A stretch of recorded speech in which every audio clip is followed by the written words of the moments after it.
Energy Talks, encendiendo el conocimiento. Bienvenidos al webinar de tratamientos químicos en la generación de vapor, organizado por Empresas Gasco y Nova Química Colombia SAS. Síguenos en nuestras redes sociales para conocer más sobre nosotros. Síguenos en LinkedIn como Empresas Gasco, Unigas, Vidagas. Y en YouTube, los canales de Unigas y Vidagas. Te invitamos a escuchar nuestro podcast What, podcast que habla sobre energía de la región y los grandes retos que tenemos para hacer una transición hacia un modelo energético sostenible.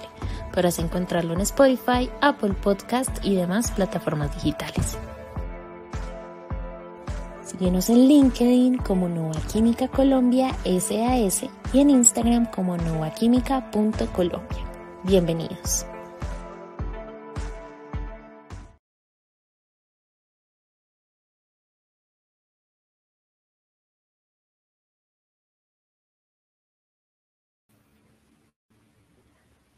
Muy buenos días para todos, bienvenidos a este nuevo Energy Talks, a este nuevo webinar organizado por Empresas Gasco y Nova Química Colombia SAS. El día de hoy hablaremos sobre tratamientos químicos en la generación de vapor con énfasis en ahorros energéticos y nuestro expositor será Néstor Felipe López, es el director técnico de Nova Química Colombia. Néstor es licenciado en Biología y en Química, lleva 17 años vinculado a la empresa Nova Química, tiene 30 años de experiencia en todo el mundo del agua y de calderas y ha sido un expositor y conferencista también en este campo. Entonces, sin más preámbulos, les doy la bienvenida a todos. Mi nombre es Juliana Duque, yo soy analista de mercadeo digital en Empresas Gasco. Y sin más preámbulos, le doy el paso a Néstor para iniciar con este webinar.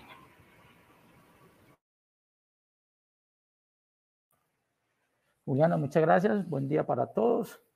Yo me encuentro en este momento en la compañía y donde estoy solo, entonces por lo tanto me voy a quitar el tapabocas para que me puedan escuchar sin ningún problema y les doy la bienvenida pues al webinar Tratamientos Químicos en Generación de Vapor con mucho énfasis en ahorros energéticos y más en el día de hoy o en esta época que andamos con un poco de crisis.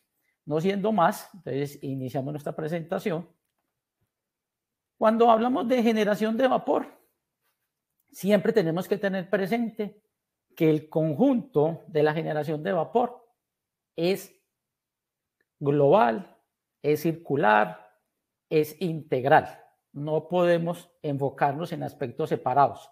¿Cuáles aspectos? El tratamiento químico preventivo, la combustión, en la cual debemos de tener una buena combustión en términos de máxima generación de calor, mínimos contaminantes al medio ambiente, un buen mantenimiento en términos de todos los componentes que tiene la caldera, mantenimiento por el lado de agua, el mantenimiento mecánico, desollinado, todos estos ítems que hacen parte del mantenimiento mecánico y una parte pues, que es fundamental, lo que son los operadores de calderas, en la cuales debemos contar siempre con la experticia, con la experiencia, debemos constantemente capacitarlos para que puedan hacer un trabajo excelentemente bien en términos de operación del equipo. Como pueden ver, nosotros tenemos que siempre contar con las 4 componentes de una forma integral, no nos podemos ver separados, mucho menos trabajar individualmente. Hoy en día es fundamental el términos de seguridad, debemos evitar pues, 0 accidentes.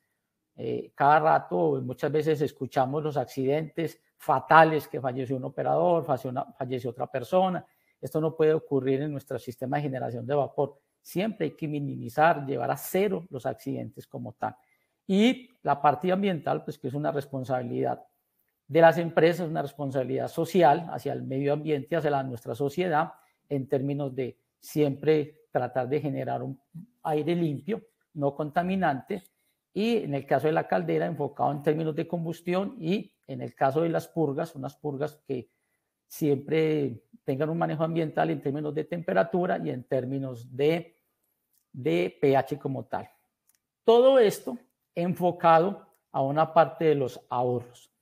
Todo lo que hagamos en las calderas siempre debe conllevar a un ahorro en términos de mejoras, en términos de ahorros en combustible, ahorros en agua, ahorros en términos de tratamiento químico preventivo. Entonces, siempre debemos de verlo de una forma integral como tal. Todos sabemos que es una caldera, pero no sobra volverlo a recordar. Es una caldera que está a recipiente cerrado, a presión, que lo cual nos va a permitir convertir el agua en vapor. Ese vapor será utilizado en algún proceso a través de una tubería va a llegar a un serpentino, un vapor directo, donde vamos a aprovechar todo ese poder calorífico producto de la combustión como tal. En términos de diseño de calderas, todos lo conocemos, todos lo sabemos. Tenemos pues calderas acuatubulares, tenemos calderas pirotubulares y hoy en día pues calderas mixtas. Los tratamientos químicos, en términos de diseño de calderas, nosotros no hay ninguna limitante. ¿En dónde están las limitantes? En el diseño del tratamiento químico, en términos de presión de la caldera y en términos de los parámetros que debemos de cumplir en función de esa presión. Recuerde que nosotros en calderas tenemos calderas de baja, media y alta presión y cada uno de estos aspectos de la presión tiene unos parámetros que debemos de cumplir.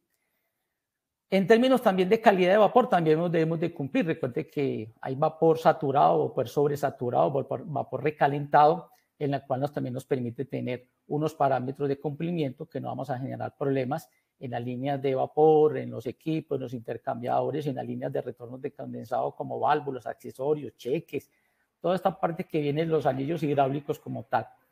Cuando se trata de calderas de cogeneración de energía, pues ahí el vapor tiene que ser de altísima calidad, lo mismo que el agua. Entonces ahí hay mayores controles, mediciones en línea, como el oxígeno disuelto, como la conductividad catiónica, como la sílice, como el sodio como tal. Entonces, dependiendo de esa presión de operación, va a ser la calidad y los parámetros que debemos de cumplir en términos de tratamiento químico preventivo para alargar la vida útil de la caldera en términos. Casi que la mayoría de todos ustedes y nosotros siempre nos presentan esta diapositiva. Creo que nunca pasará de moda porque el agua siempre será también un movimiento de evaporación, condensación, agua subterránea, agua superficial. Pero esto lo tenemos que enfocar en el punto de vista de la calidad del agua. Dependiendo de su origen, de dónde venga, donde la tomemos, será la calidad del agua. Entonces, siendo así, en todos los casos, en la mayoría de los casos, siempre vamos a encontrar una serie de ventajas y una serie de desventajas en términos de utilización del agua en el tratamiento químico preventivo. Ventajas: es una agua que tiene alta capacidad de absorción de calor, producto de la combustión independiente del combustible, tiene una máxima capacidad de entrega a un proceso, llámese como se llame, ya sea indirecto o sea directo, fácil de controlar en términos de que el agua, independiente de su estado, ya sea vapor, sea líquido, sea sólido, siempre será agua. Quizás el único líquido o el único producto que puede mantener sus propiedades físico-químicas independiente de su estado. Fácil de distribuir en términos de que se puede traer, se puede llevar, se puede decir que económica en términos de costo por metro cúbico. Así dependamos de los acueductos municipales de las distintas ciudades o poblaciones. Inerte, no tenemos muchos problemas. Hablamos de la viscosidad disponible, pues no es venenosa, estable, como decíamos ahorita. Pero igualmente, cuando se trata de generación de vapor, vamos a encontrar unas desventajas. Independiente del agua, de su origen, siempre vamos a tener estas dificultades. La presencia de sólidos, de ácidos grasos, grasas, sulfatos, cloruros, dureza, calcio, magnesio, sílice, hierro y otros, nos va a generar en términos de comportamiento dentro de la caldera. En el momento de que el agua entre y se convierta en fase de vapor, vamos a tener una serie de problemas que lo podemos controlar desde el movimiento mecánico o desde la parte química como tal. Pero así el agua sea de acueducto, que es agua potable, igualmente vamos a tener dificultades en términos de problemas de tratamiento hacia la caldera como tal. Entonces, tiene sus ventajas, pero también tiene sus desventajas. Cuando uno está diseñando un tratamiento químico, pues uno tiene que buscar pues, que sea económico en términos de generación por libra o por metro cúbico o por tonelada de vapor, que sea fácil de monitorear cada una de las variables el agua de alimentación, del tanque de alimentación o agua de reposición, un monitoreo hacia los condensados, un monitoreo hacia la purga o el agua de la caldera como tal.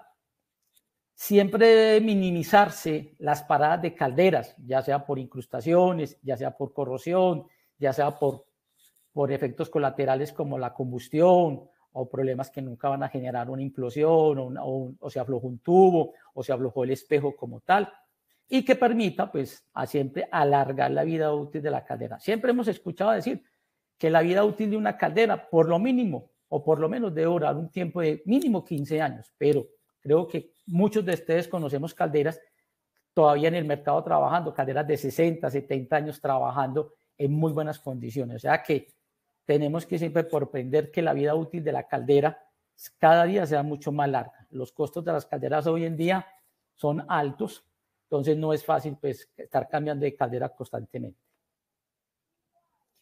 Cuando uno está en el tratamiento químico preventivo, siempre debemos de buscar una premisa que es fundamental, es que entre mejor calidad de agua le llevemos a la caldera, el tratamiento químico, el manejo del vapor será mucho más fácil. ¿Y qué es hacerle al agua lo que nosotros decimos tratamientos externos o procesos unitarios? Es lo que vamos a mencionar. En caso de que usted tenga un pozo, usted puede producir su propia agua a través de la clarificación, plantas de tratamiento de agua, independiente del diseño de la planta como tal. Pero desde allí podemos nosotros empezar a mejorar la calidad del agua en todos los términos, en términos de turbidez, de color, de hierro, de dureza, de todas esas variables que tiene el agua como tal. Eso es uno de los procesos que se puede tener en cuenta. Y si en caso de que usted tiene la planta, desde allá tenemos que empezar a vigilar la calidad del agua que va hacia la caldera. Otro de los procesos que puede ser la filtración, ya sea porque usted lo tenga por arena, lo tenga por carbón activado, lo tenga por antracita o por cualquier medio filtrante.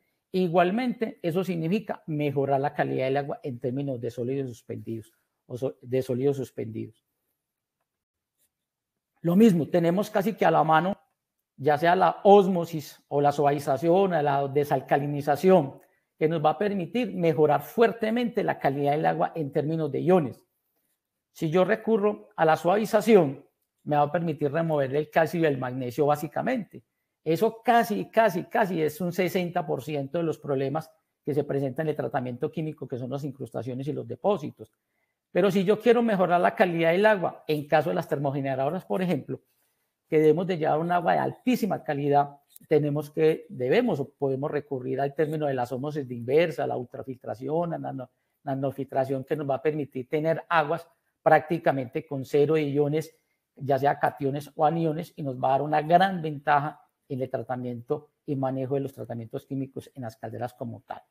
Siempre hay que tener la premisa, entre mejor calidad de agua le llevemos a la caldera, nuestra caldera nos lo va a agradecer. ¿En dónde lo va a agradecer? Que vamos a consumir menos productos químicos, ya hay un ahorro.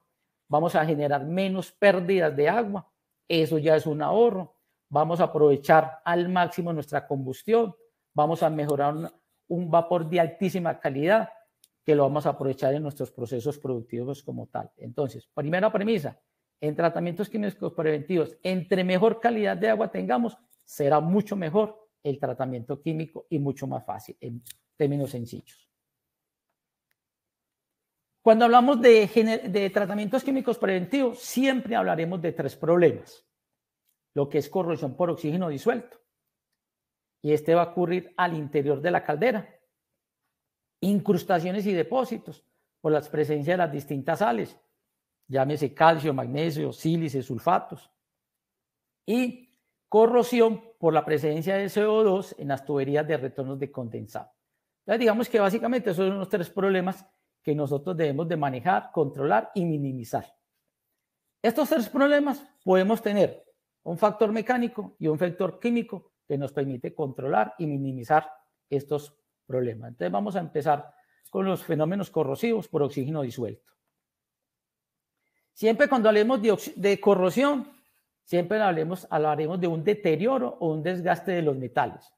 La caldera en su estructura totalmente es metálica, acero al carbón.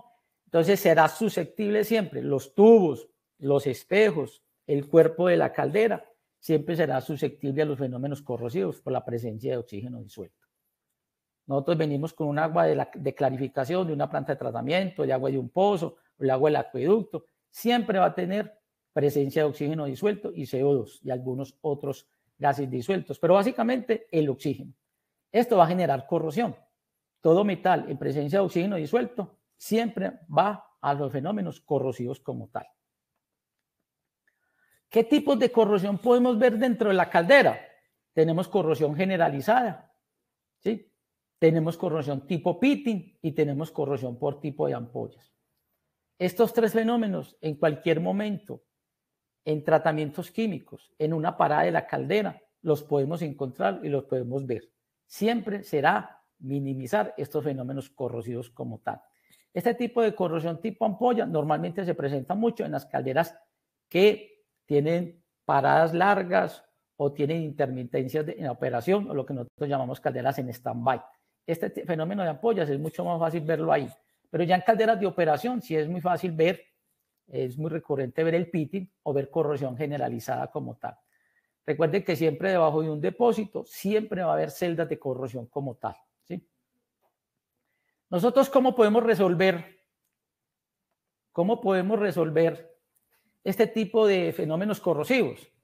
Ya sea el de pitting, corrosión generalizada o el de ampollas, lo podemos resolver y teniendo presente que también hay otros fenómenos corrosivos como son los por la presencia de la exceso de presencia de hidróxido de sodio, o sea, la soda, los sólidos de suspensión y efectos térmicos. Los efectos térmicos básicamente los vemos en términos de temperaturas cuando tenemos el tanque de alimentación que fluctúa mucho esta temperatura de calentamiento, entonces eso se va a ver reflejado prácticamente en la estructura metálica de la caldera como tal. Factor corrosivo, de pronto aquí en la presentación y en la foto se ve como crítico, pero es posible ver este tipo de rupturas a tubería. Básicamente es ruptura de tubería. ¿Esto qué implica? Una parada imprevista de la caldera. Caldera con tubo roto, no es posible operarla. Se tienen pérdidas de agua. Toca parar la caldera. Toca buscar la razón de que por qué se rompió el tubo, ¿sí? Si se rompió por el lado de aguas o se rompió por el lado de combustión. Recuerde que también por el lado de combustión vamos a tener fenómenos corrosivos por la presencia del azufre. Entonces hay que buscar cuál fue el origen de la ruptura del tubo, por el lado de humos o por el lado de agua. Recuerden también que cuando se nos rompe un tubo, pues tenemos dos opciones. Una opción es cambiar el tubo o la otra opción es taponar el tubo o condenar el tubo, como decimos en el argot del mantenimiento de las calderas. Y aquí debemos de recordar pues que la máxima taponamiento o condena de tubos es el 10%. Ya a partir de ahí la capacidad de producción de vapor se cae ostensiblemente, que hace necesario reparar, hacer el cambio de la tubería como tal. Cuando yo busco la solución de los fenómenos corrosivos, yo tengo dos alternativas. Tengo una alternativa mecánica y tengo una alternativa química. La alternativa mecánica, lo que hacemos es aprovecharnos de un principio de solubilidad de los gases disueltos, en la cual dice que a mayor temperatura, menor presencia de oxígeno disuelto. A menor temperatura, mayor concentración de oxígeno disuelto. Entonces nosotros aquí mecánicamente vamos a recurrir a lo que nosotros llamamos desgasificación o lo que lo conocemos como desaireadores, y lo que hacemos es aprovechar una corriente de agua que entra a la caldera como MECAT o reposición y la corriente de vapor, y hacemos un calentamiento casi instantáneo para permitir la desgasificación, o sea, la salida de los gases disueltos en términos de oxígeno y de CO2, y nos permite bajar la temperatura. Cuando utilizamos un desairador, ya sea por tipo de rocío o por un tipo de bandejas, normalmente lo utilizan aquellas calderas que en su capacidad está por encima de 20 toneladas hora o aproximadamente mayor a 40.000 o 45.000 libras de vapor hora. Allí se justifica tener una caldera. En términos de caballaje, estamos hablando de calderas de 1.000, 1.100, 1.200 caballos. Se justifica tener un desaireador en términos de ahorro de secuestrantes de oxígeno y en términos de calentamiento del agua. Para una muy buena operación de los desgasificadores o los desaireadores, se deben de tener en consideración dos parámetros. Primero, un parámetro de presión. Siempre se sugiere que tengamos presiones de 5 a 10 o 15 psi y una temperatura entre 105 y 115 grados centígrados. Eso nos permite hacer una desgasificación casi del 99% del oxígeno disuelto. Entonces nos queda unas trazas muy bajas en términos de oxígeno disuelto, que ahí sí ya toca manejarlos químicamente, pero mecánicamente lo podemos hacer. Pero alguien dirá, pero no, es que yo no tengo una caldera de 1200 caballos, apenas tengo una caldera de 100 caballos, de 50, de 200, 300 caballos. Podemos tener alternativas para aprovechar ese mismo principio de solubilidad de los gases. A mayor temperatura, menos oxígeno. Y nosotros podemos recurrir a distintas formas. Una de ellas es vapor directo. Es traer una línea de vapor, que puede ser de una línea de 3/4 o de media pulgada, desde el distribuidor de vapor, llevarlo al tanque de alimentación a través de una flauta, un termóstato y controlar la temperatura. Entre más caliente entre el agua a la caldera, el beneficio en términos de ahorro de combustible será altísimo. Y en términos de químicos, de secuestrante, también será significativo. La literatura y la experiencia dice que por cada 10 grados que nosotros subamos la temperatura, podemos tener ahorros del 2 hasta el 25% de ahorro de combustible, independiente del combustible como tal. Recordemos que el mayor ítem en la producción de una libra de vapor se lo lleva el combustible. La mayoría de los casos está rondando entre el 70, 75, 80% es del costo. O sea que cualquier ahorro en términos de combustible va a ser significativo en el tiempo. Otra forma es un vapor indirecto a través de un serpentín. Igualmente, se trae una línea de vapor desde el distribuidor, lo metemos a través del serpentín y hacemos el calentamiento. Inclusive, ese mismo condensado podría entrar nuevamente como retornos de condensado. También podemos trabajar con las purgas continuas. Siempre sugerimos que una de las mejores formas de manejar las purgas de la caldera es con purga continua. La purga continua tiene alto poder calorífico. A través de un serpentín lo llevaríamos al tanque de alimentación y nosotros bajaríamos, para darle manejo ambiental a la purga, bajaríamos la temperatura y aprovechamos ese calor subiendo la temperatura del tanque de alimentación.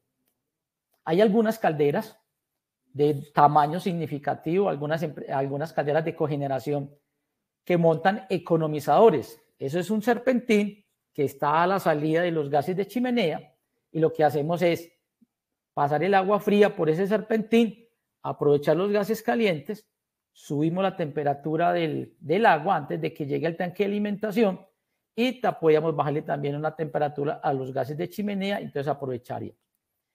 Y otra, quizás que muchas veces nosotros no retornamos la cantidad suficiente de condensados y aquí tenemos que retornar los condensados. Los condensados nos permiten calentar el tanque de alimentación, pero adicional de que nos permite calentar el agua de la caldera, vamos a tener otras 3 ventajas más. Uno, el condensado se considera químicamente puro.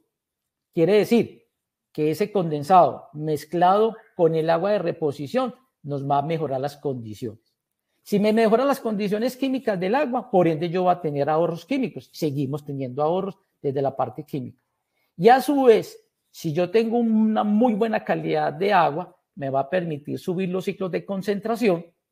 A su vez, voy a disminuir las purgas. Si disminuyo las purgas, igualmente voy a tener menos reposición de agua, voy a tener que calentar menos agua. Entonces, ahorro agua por un lado de reposición y por el otro lado sigo ahorrando combustible en términos de calentamiento. Entonces, calderas de baja presión, calderas de bajos tamaños, de 50, de 100, 200, podemos calentar el agua. Tenemos varias alternativas. Ya aquí, en este calentamiento de agua, sí debemos de tener algo muy presente. Es la bomba de agua. Las bombas centrífugas, por lo general, trabajan a unas temperaturas por medio de 60, 65. A partir de 70 grados podemos correr el riesgo de cavitación. Por eso aquí, si yo quiero subirme la temperatura máxima que me lo pueda permitir, la altura barométrica, debo recurrir a las bombas multietapas. Estas bombas multietapas permiten trabajar inclusive hasta 115 grados centígrados. Entonces ese aspecto, desde la parte mecánica, hay que tenerlo muy presente, la bomba que vayamos a utilizar. Pero segunda premisa, entre más caliente entre el agua a la caldera, mucho mejor será para la caldera. Ahorros de combustible. Si yo tengo ahorros de combustible, también voy a mejorar la parte ambiental, voy a emitir menos gases a la atmósfera, voy a ahorrar en químicos, voy a ahorrar en agua en términos de purgas como tal. Cuando esta parte mecánica nosotros la tenemos como plan mejora o la tiene incorporada como actividad diaria de tener calentamiento de agua, por más eficiente que sea la desgasificación o el calentamiento de agua, siempre nos va a tocar recurrir a la parte química. Y una de las formas de controlar la corrosión por oxígeno disuelto es utilizando productos químicos llamados, en términos generales, secuestrantes de oxígeno. La mayoría de los casos es sulfito de sodio catalizado. ¿Y por qué debe ser catalizado?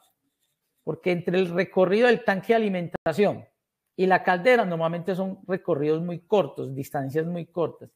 Entonces esa reacción entre el secuestrante y el agua tiene que ser instantánea.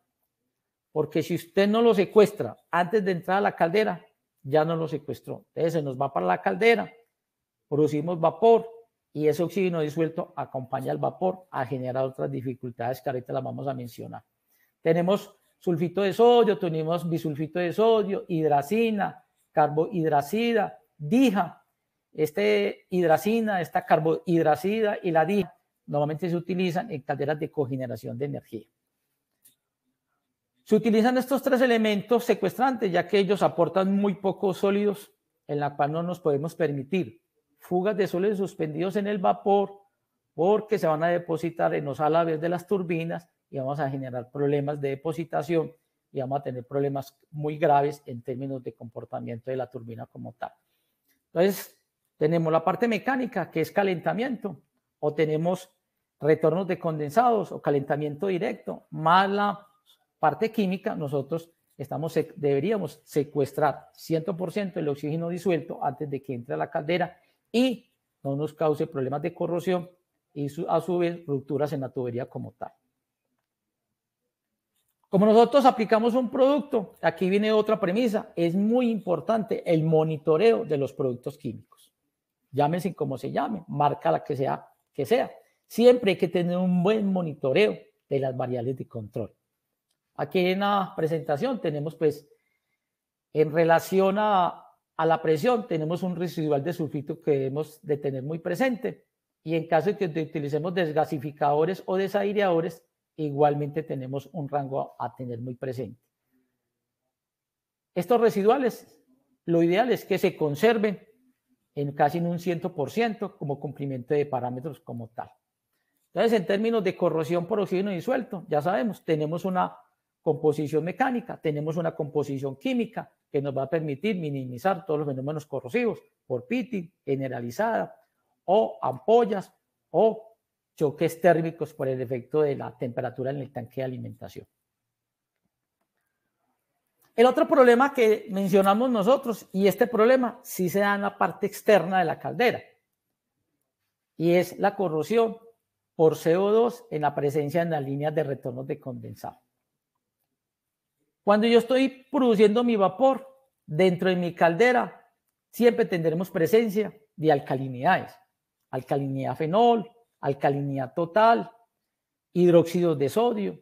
Igualmente nosotros es fundamental, es necesario aplicar soda cáustica, porque la soda cáustica nos va a permitir mantener el pH entre 10,5 y 11,5, en la cual el comportamiento de los metales es la mínima tasa de corrosión. ¿Sí? Siempre ha habido muchas divergencias en términos de uso de uso de la soda. El uso de la soda igualmente hay que poner mucho cuidado, no podemos exagerar. En el momento que se nos vaya la mano en la aplicación de la soda, nosotros vamos a tener altas concentraciones de alcalinidad. Y si yo tengo altas concentraciones de alcalinidad, voy a generar mucho CO2. Como el CO2 es un gas disuelto, él entra a la caldera y se va acompañando el vapor. Cuando el vapor se lo lleva a través de las tuberías a un proceso, a un intercambiador, a un vapor para procesos de la industria, y en el momento que entregue ese calor, inmediatamente ese vapor se va a convertir en condensado, que es ese agua con alto poder calorífico todavía, que está caliente. Pero yo ese agua mezclado con CO2 voy a formar ácido sulfúrico, perdón, ácido carbónico. Como ácido carbónico, es un ácido carbónico que lo consideramos débil, pero como débil también va a empezar a bajar el pH. Cuando yo tengo pHs en el condensado inferiores a 8, empezamos a generar corrosión por acidez. ¿Y corrosión en dónde? En toda la metalografía del sistema hidráulico de retornos de condensados. En el aluminio, en el acero, en el cobre, en el bronce, ya en todos los metales vamos a empezar a tener fenómenos corrosivos como tal. ¿Sí? Muchas veces, lo que decíamos al principio, cuando yo tengo una mala secuestración del oxígeno, ese oxígeno se me va en el vapor y también esto me va a ayudar a aportar que tenga otra oxidación por oxígeno presente. Entonces, podemos tener dos fenómenos, por CO2 básicamente y también por presencia de oxígeno como tal. Vamos a permitir o a formar corrosión por CO2. ¿Cómo lo podemos resolver? Muy sencillo, fácil. Vamos a recurrir a lo que nosotros llamamos aminas neutralizantes, que nos va a permitir ser un amortiguador de ese pH. Es decir, nos va a subir el pH que siempre esté por encima de 8, de 8,2 hasta con 9. En esos rangos de pH, ya esa presencia de ese ácido carbónico ha sido neutralizada, retorna a nuestra caldera, perdón, al tanque de alimentación, luego a su caldera, y nosotros no vamos a tener fenómenos corrosivos. No vamos a aportar hierro, que va a entrar luego a la caldera, vamos a tener un condensado de altísima calidad, de muy bajo contenido de sólidos, que nos va a permitir mejorar la calidad del agua del tanque de alimentación como tal. Variedad de aminas neutralizantes, tenemos la morfolina, la ciclohexalamina, las mezclas de estas. ¿Cuál escogemos? Depende de la distancia del recorrido del vapor. Siempre serán tuberías, incluyendo accesorios, tenemos que considerar la distancia. Distancias cortas, medias y muy largas. Entonces ya la empresa asesora buscará la mejor relación de una mina o las mezclas de ellas que nos permita controlar desde un principio la condensación hasta el final los retornos de condensado hacia el tanque de alimentación. Tenemos corrosión por oxígeno disuelto, tenemos corrosión en las líneas de retornos de condensado y pasamos pues, a ver uno de los problemas más críticos que se llaman las incrustaciones y los depósitos por la presencia de los carbonatos de calcio, por carbonatos de magnesio, por sulfatos, por cloruros, por sílice, por hierro como tal. Las incrustaciones en los depósitos serán aislantes térmicos. ¿Qué significa? Que será una barrera de transferencia de calor. Es decir, usted produce una muy buena combustión, pero si tenemos una barrera, ese calentamiento, esa transferencia de ese calor a la tubería y a su vez al agua va a ser muy lenta. Cuando yo tengo incrustaciones, indudablemente puede tener incrementos de combustible, dependiendo del tamaño de la incrustación. Va a tener deficiencias en calidad del vapor. ¿Por qué? Porque podemos tener caídas de presión, ¿sí? Entonces vamos a tener una mala calidad del vapor como tal. Los fenómenos de incrustación los podemos tener en todos los términos de calderas. ¿Y por qué decimos depósitos? Porque usted tiene un buen tratamiento químico. Usted acondiciona bien el agua formando lodos. Estos lodos, en el caso cuando uso programas tipo fosfato, formo un lodo llamado hidroxiapatita, acondicionada, no adherente. Pero si usted no tiene un buen programa de purgas, esos lodos que usted acondicionó, usted no los saca en su momento adecuadamente, se van a comportar como una incrustación. Entonces, por un lado incrustación y por un lado depósitos, esos lodos. Entonces tendría casi que doble problema. Pero aquí también hay que tener muy presente lo que decía en un principio, el términos de combustión. En términos de combustión, debemos de tener combustiones de alta eficiencia. Debemos de tener muy presente que el hollín también se comporta como una incrustación. Entonces debemos deshollinar en el tiempo que debe ser, dependiendo del combustible, dependiendo de las temperaturas de salida de chimenea, dependiendo de la calidad, si es el carbón, si es ACPM, en el caso del gas, que permite extender las deshollinadas o las limpiezas de pirotubos. Esa parte, si no lo tenemos controlado, no tenemos una buena combustión o un buen mantenimiento, va a favorecer también los depósitos o las incrustaciones dentro de la caldera. Entonces, como decíamos nosotros, ese proceso es una forma conjunta, global, circular, todos trabajando a la unísono en pro de una buena operación de la caldera como tal. Siempre decimos que las incrustaciones, decimos que, por ejemplo, un 32avo de espesor de pulgada, que en milímetros es más o menos 0.7, 0.75, le puede incrementar a usted el combustible de un 5 hasta un 30%.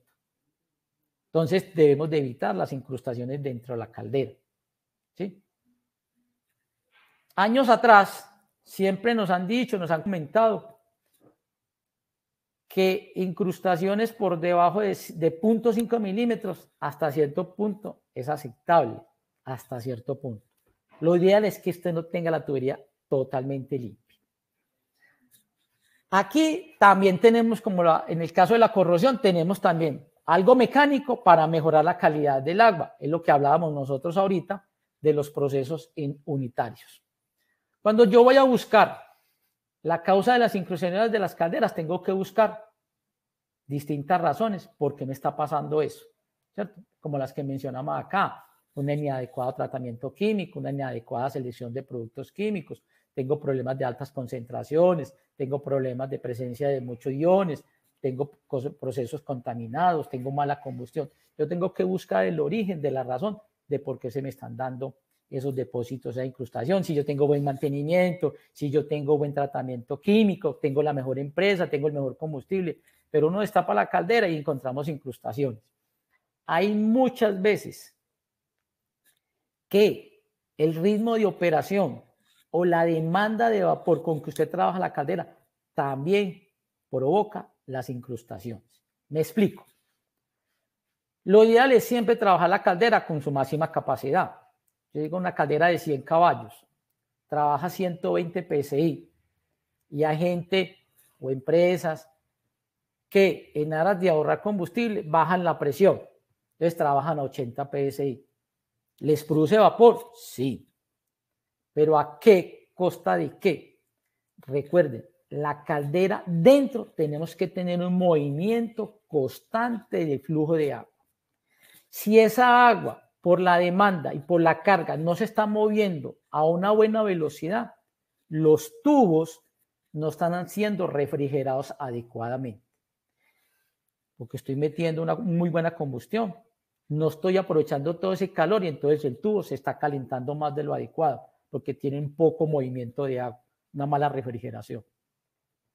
Esos tubos ya calientes van cogiendo todos esos sólidos y los va pegando a la tubería. Entonces hay una depositación por sobrecalentamiento de los tubos como tal.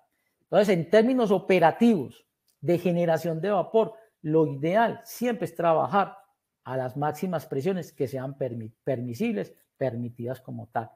Siempre será mejor trabajar a 100 PSI, a 120, a 130, dependiendo de su caldera y dependiendo de su proceso como tal. Trabajar a presiones inferiores de 80 PSI, 90 PSI, no es muy aconsejable. Como decíamos al principio, de uno de los premisas, entre mejor calidad de agua tenga, va a ser mucho mejor. Entonces yo desde la parte, digamos que mecánica o de los procesos unitarios, siempre tengo que pensar si tengo una clarificación, si puedo tener una filtración, si puedo tener una suavización o puedo tener un equipo de ósmosis como tal. Siempre habrá que hacer un estudio económico si vale la pena invertir en estos equipos, en un filtro, en un suavizador, una ósmosis.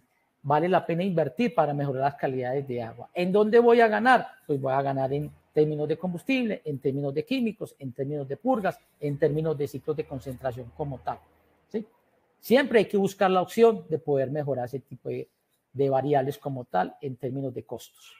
Pero también como en la solución de los fenómenos corrosivos, no es 100% efectivo. Hay que recurrir a la parte química. Ya de la parte química nosotros vamos a recurrir a los programas químicos y de aquí dependerá de la misma calidad de agua como tal. Como en botica hay distintos programas químicos, todo depende de la calidad del agua. Hay unos programas que por la mayoría de las veces se llaman programas a base de fosfatos, ya sea fosfatos, tripolifosfatos, toda esa gama de fosfatos. ¿Cuál es la ventaja que tiene? Que permite manejar variabilidad o altibajos de la dureza. Un agua de acueducto en el caso de Medellín es de un promedio de 25, 20 a 40. Si nosotros nos vamos para otra ciudad, son valores mucho más altos. Cuando las durezas son superiores a 60 ppm, lo ideal es pensar en un sistema de suavización. Va a ser de muchos beneficios. Pero ¿cuál es la desventaja de este programa de fosfatos? Nosotros en el argot popular y en el argot de nosotros le decimos que es un programa sucio. ¿Por qué? Porque genera muchos lodos. ¿Genera mucho qué? Genera mucha hidroxiapatita. Es un lodo no adherente y acondicionado. Si yo no lo saco, se me va a comportar como una incrustación.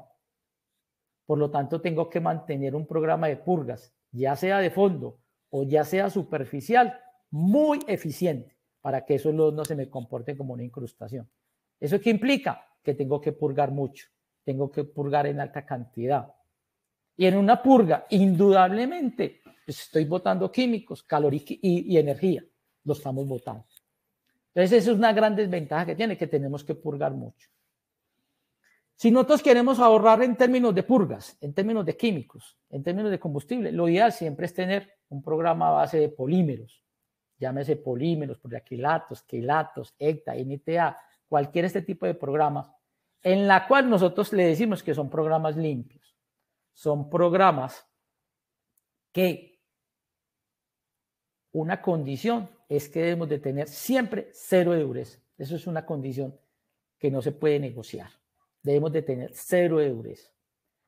Si yo tengo cero de dureza, siempre será mejor utilizar polímeros, programas limpios, programas que generan muy pocos lodos, programas que me permiten aumentar los ciclos de concentración, generan muy poco régimen de purgas, por lo tanto, volvemos a los ahorros, agua, químicos y combustible como tal.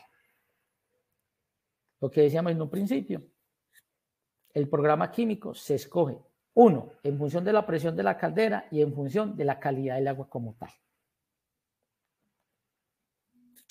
Como programa químico, también debemos de tener un control, un monitoreo. Aquí hay unas referencias de parámetros de control, con agua suavizada o sin agua suavizada, ¿sí? Estos parámetros, valga la aclaración que nosotros recurrimos a ASME o recurrimos a la Asociación de Fabricantes de los Estados Unidos, que dan unas referencias, unos rangos para poder garantizar una vida útil desde el punto de vista tratamiento químico en términos de la caldera hacia 15 o más años como tal. Fuera de los fenómenos corrosivos por oxígeno disuelto, de las incrustaciones, de la corrosión por CO2 en líneas de retorno de condensado, tenemos otro fenómeno que se llama arrastres.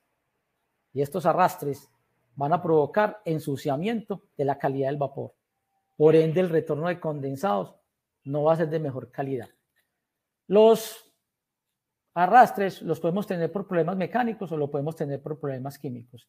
Aquí hay una descripción de cada uno. Una mala combustión, altas demandas de vapor en tiempos cortos, caídas de presión, problemas con la bomba, temperaturas, alta concentración de la conductividad, alta concentración de alcalinidad, alta concentración de químicos.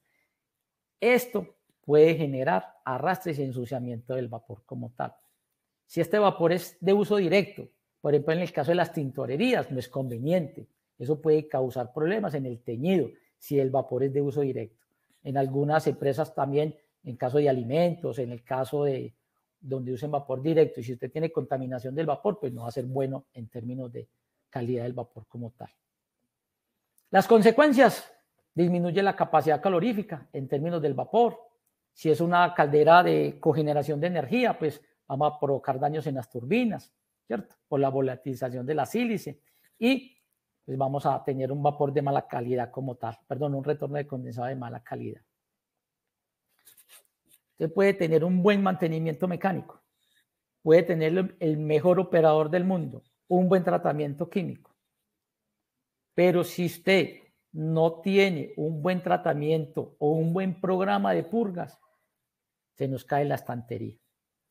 Y para uno diseñar un buen programa de purga, siempre hay que calcular los ciclos de concentración. Llámese el número de veces que se concentra un ion dentro de la caldera.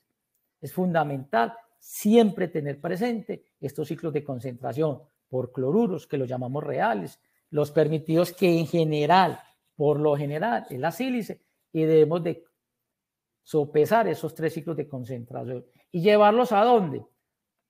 Pues a un cálculo de la purga continua. Y aquí el cálculo de la purga continua tiene que ser básico. ¿Por qué? Porque nos va a permitir ahorros de términos de drenajes de purgas en términos de agua. Si yo bajo mi purga continua, bajo mis purgas de fondo, pues va a ahorrar químicos, va a permitir ciclos de concentración, va a ahorrar combustible como tal. Hay 2 formas de calcular las purgas continuas. Una de ellas por ciclos de concentración. Por eso lo vimos en la parte anterior. En la parte anterior, lo importante que es calcular los ciclos de concentración, porque va a diseñar el programa de purga. Y el otro es purgas continuas, pero en función de balance de masa. Entre una purga continua basado en cálculos de ciclos de concentración y una purga continua o unas purgas de fondo calculados en balance de masa, siempre será mejor en balance de masa. Podemos tener aquí, por balance de masa, podemos obtener hasta un 20-25% de ahorros en términos de purga. Por ejemplo, será mejor tener purgas continuas de superficie, como lo muestra la fotografía. Es una tubería perforada que nos va a permitir recoger todos los sólidos, sacarlos inmediatamente y no permitir que se vayan para el fondo y se nos acumulen en forma de lodos, y que por una deficiente purga continua, una purga de fondo, se nos vaya a quedar. Lo ideal siempre es tener una purga continua de superficie. Es mucho más eficiente concentrar o desconcentrar la caldera como tal. Aquí es un efecto de cómo se comporta la purga manual. Las purgas automáticas, ya sea manual o automática como por controlador, es mucho más estable, que vamos a tener ahorros significativos en términos de volumen de agua de purgas como tal. Esto es una purga continua, automática. Es un sensor que permite medir la conductividad en línea en todo momento, y él tendrá una apertura y un cierre de la válvula para controlarlo, esa conductividad. Recuerde que la conductividad dentro de la caldera máximo es 3500.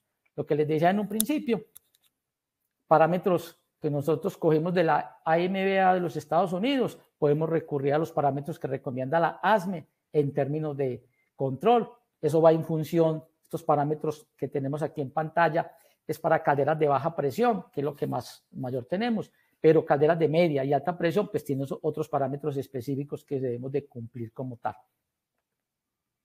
Importantísimo, el monitoreo. Siempre nos dicen todo, lo que no se mide, no se controla, nos dice. De un buen monitoreo, de un buen seguimiento de cada una de las variables de control, será el éxito del tratamiento químico. No olvidando de un buen operador, de un buen mantenimiento, de una muy buena combustión. ¿Qué es lo ideal? Poder hacer toda esta medición de estas variables para tener un panorama claro, una visión global del comportamiento y un mejor análisis hacia las recomendaciones o a las sugerencias para mantener un tratamiento químico estable en términos de calidad, en términos de ahorros, en términos de costo por libra como tal.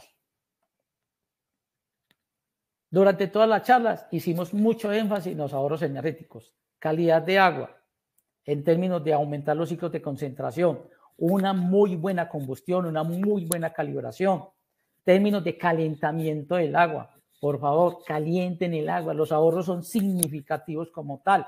Nosotros o su asesor con toda seguridad le dirá cómo lograr ese calentamiento de agua.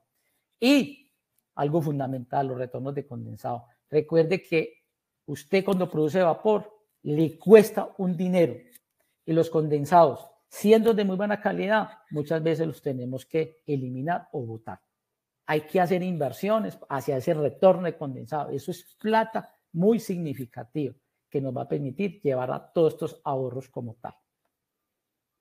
No siendo más, agradeciéndoles a todos y cada uno su espacio, el acompañamiento de esta charla del webinar. Espero que haya sido de recordar, de ampliar conocimientos, de refrescarlos con todo su personal y esperemos encontrarnos en una próxima ocasión.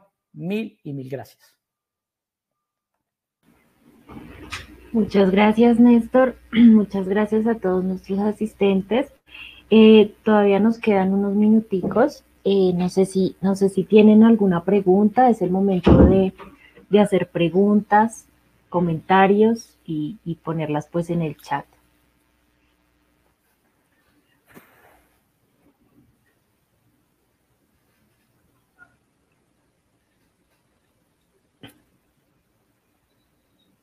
Aquí más que unas preguntas, Néstor, te quiero compartir unos comentarios que nos han hecho en el chat durante toda la charla. Claro que sí. Luis Alberto nos ha comentado varias cosas, que todo esto se deriva de un incremento de consumo en combustibles definitivamente. Santiago Jiménez nos dice que todas estas incrustaciones e impurezas se convierten en aislante en los tubos, disminuyendo la temperatura, aumentando el consumo de combustible, generando ineficiencia de la caldera. Sí, los comentarios siempre van enfocados y la parte donde más se va a resentir es el término del consumo de combustible.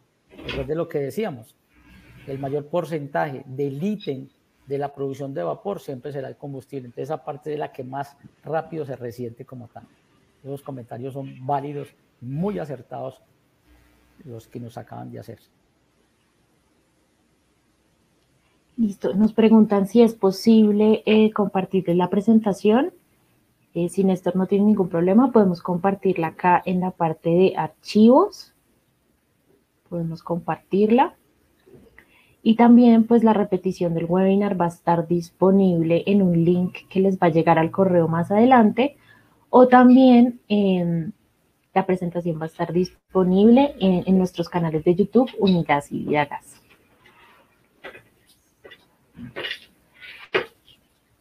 Acá nos van a hacer una pregunta.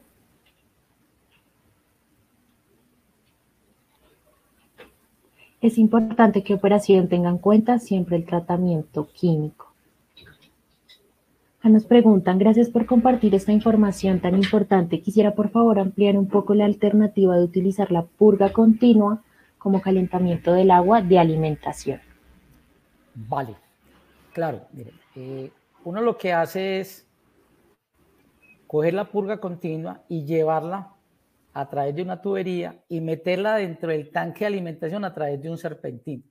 No la podemos utilizar de forma directa. Recuerde que eso tiene alto contenido de sólidos. Si yo lo vuelvo a llevar al tanque, los sólidos volverían a la caldera, entonces sería un desastre. Habrá que diseñar un serpentín en función de su presión. ¿Qué temperatura tiene la purga continua?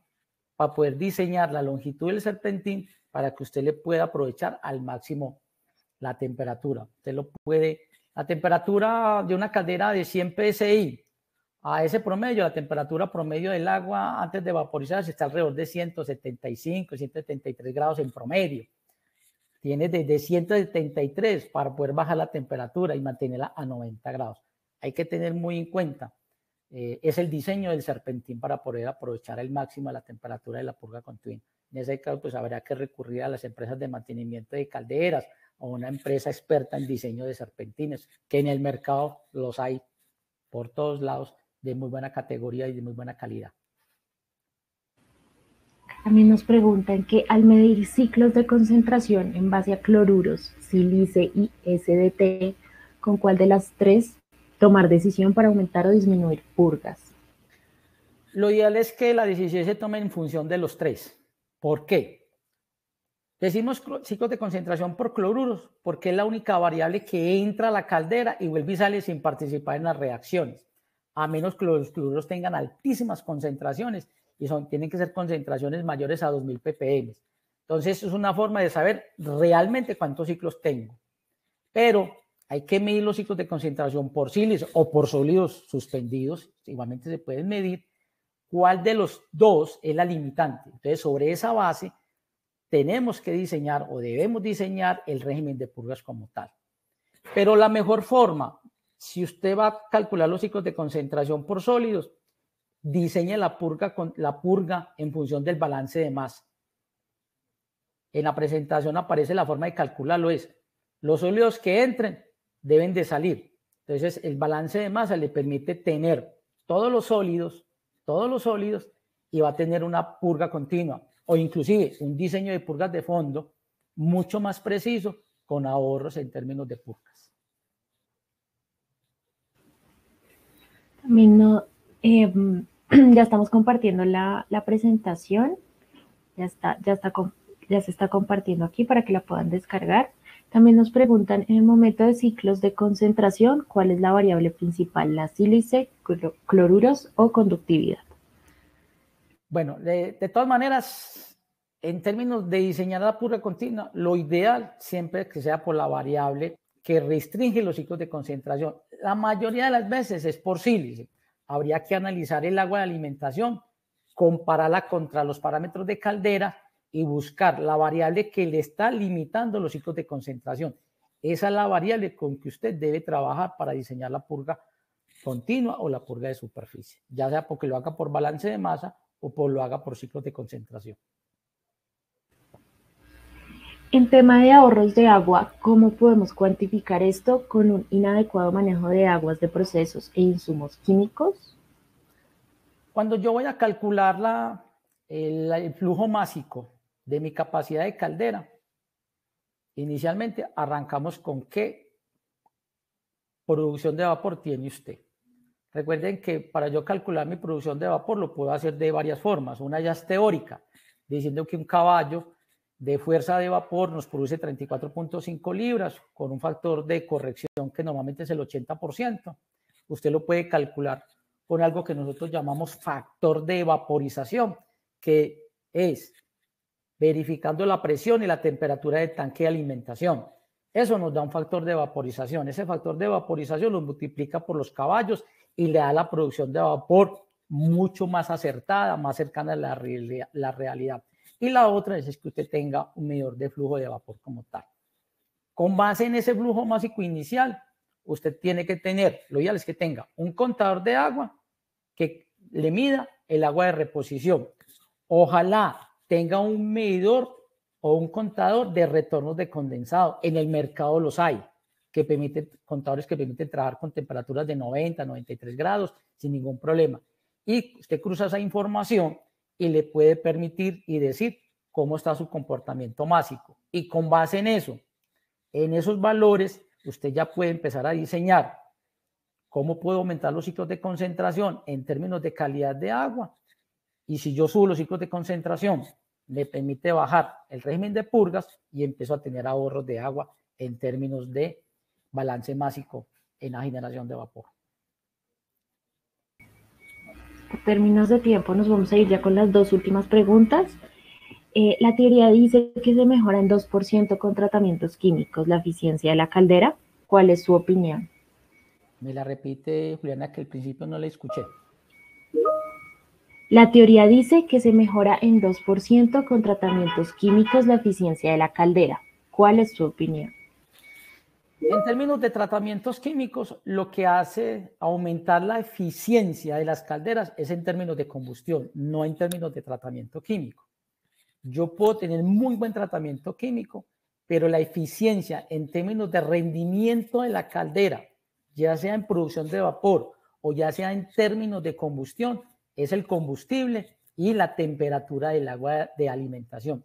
Esos dos factores hacen que la capacidad de generación de vapor y el rendimiento de combustible en términos de calidad son las dos variables que le permiten a usted subir la capacidad de mejoramiento del comportamiento de generación de vapor en la caldera.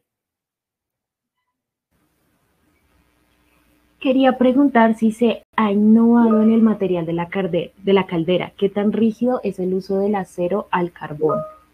Bueno, todas las calderas siempre son hechas a acero al carbón. Dependiendo de la presión, hay unas especificaciones técnicas del acero al carbón para las presiones de media, alta presión. Hoy en día creo que serán construyéndose en acero al carbón con especificaciones en función de la presión de operación. O sea que la seguiremos viendo por el momento. No creo que haya una alternativa mejor que el acero al carbón en términos de especificaciones que sea el acero al carbón. La seguiremos viendo en acero al carbón por el momento. Ahora sí, vámonos con la última pregunta. Al evidenciar desincrustaciones al realizar las purgas de fondo, ¿lo tomamos como un buen síntoma del tratamiento que estamos haciendo o como una alerta de un problema mayor? Cuando yo estoy con mi tratamiento químico haciendo una desincrustación, de entrada es un beneficio, pero hay que buscar por qué se le está desincrustando la caldera. Si yo tengo una caldera incrustada y, por ejemplo, pongo un agua suavizada o pongo un suavizador, ese efecto de cambiar esa calidad de agua, en la mayoría de los casos, produce una desincrustación. ¿Sí? También hay métodos, formas de ir desincrustando la caldera en el tiempo, pero el hecho de desincrustar la caldera siempre será un beneficio para la caldera y eso le permitirá pues tener una vida útil mayor de la caldera como tal. Pero desde el punto de vista de desincrustación, ya sea en la operación o lo haga por una limpieza química, será un beneficio para la caldera como tal.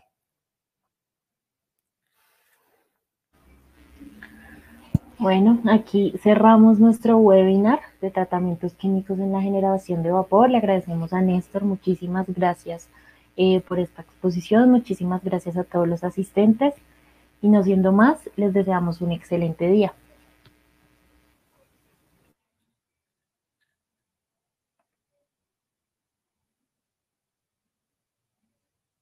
Gracias por todo tu apoyo.